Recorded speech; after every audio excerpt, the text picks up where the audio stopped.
అందరికీ నమస్కారం. రాజోల్ నియోజకవర్గంలో ఈ మధ్య కొద్ది రోజుల కిందట దురదృష్టవశాత్తు రాజోల్ మండల పరిషత్ అధ్యక్షులు కేతాసీని గారు అకాల మరణం చెందడం జరిగింది. మన సామాజిక వర్గంలో చాలా తక్కువ మంది రాజకీయాల్లో ముందుకు వెళ్తున్న వ్యక్తులు ఉంటారు. అందులో ఈ రాజోల్ నియోజకవర్గంలో ప్రధాన పార్టీలు తెలుగుదేశం పార్టీ గాని వైఎస్ఆర్ కాంగ్రెస్ పార్టీ గాని. అందులో తెలుగుదేశం పార్టీలో చాలా ఉత్సాహంగా పార్టీ అధికారం లేనప్పుడు గాని వచ్చినప్పుడు గాని చాలా ఉత్సాహంగా పార్టీ కోసం, అదేవిధంగా తెలుగుదేశం పార్టీ కార్యకర్తలతోనే కాకుండా ఇటు సెట్టుబల్లి సామాజిక వర్గానికి చెందిన వ్యక్తులతో కూడా ఎక్కువ సన్నిహితంగా ఉండేటువంటి వ్యక్తి కేతాసీని గారు. ఆయన చనిపోవడం అందరినీ బాధించింది. అందరం కూడా ఆయన మరణం తర్వాత ఆయన యొక్క పార్థివ దేహాన్ని అందరం సందర్శించడం, ఆయనకి ఘన నివాళులు అర్పించడం కూడా జరిగింది. పార్టీలకు అతీతంగా అందరూ కూడా ఆయన పార్థివ దేహాన్ని హాస్పిటల్ నుంచి తీసుకొచ్చిన రోజు గలాటా జరిగిందని ఒక 2 రోజుల తర్వాత మేము తెలుసుకోవడం జరిగింది. ఇది వైఎస్ఆర్ కాంగ్రెస్ పార్టీ అసత్య ప్రచారాలు చేస్తుంది కేతాసీని గారి యొక్క మరణం మీద అని చెప్పేసి ప్రచారాల్లో సోషల్ మీడియా వేదికగా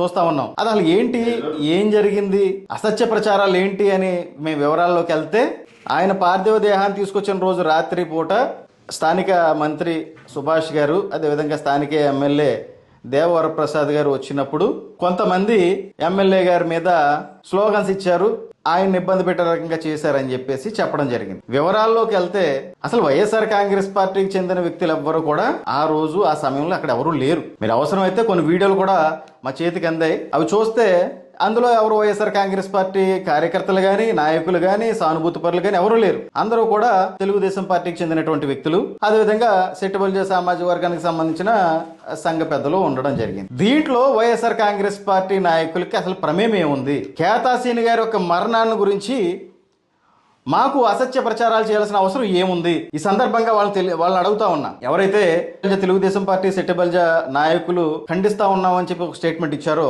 అందులో కేవలం వైఎస్ఆర్ కాంగ్రెస్ పార్టీ అసత్య ప్రచారాలు చేస్తుంది అంటే ఏంటి మీ ఉద్దేశం? ఒక మంచి వ్యక్తి చనిపోయాడు, దానికి కారణాలు ఏంటనేది ఈరోజు మీకే తెలియాలి.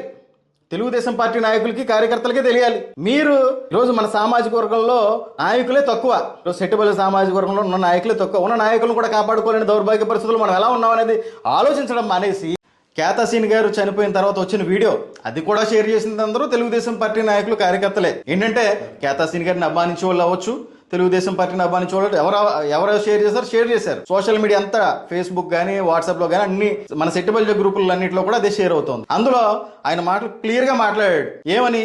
ఈ కూటమి ప్రభుత్వం, మా ప్రభుత్వం అధికారంలోకి వచ్చిన తర్వాత నా పరిస్థితి చాలా దారుణంగా ఉంది. వైఎస్ఆర్ కాంగ్రెస్ పార్టీలో చాలా గౌరవంగా పొందేవాడిని, చాలా గౌరవంగా చూసేవారు నన్ను. ఈ రోజు చాలా దారుణమైన పరిస్థితుల్లో ఉన్నాను నేనని చెప్పేసి ఆయన మాట్లాడడం జరిగింది. ఆయన ప్రోటోకాల్ గురించి కానీ, ఆయన పరిస్థితుల గురించి కానీ ఆయన బాధపడడం జరిగింది.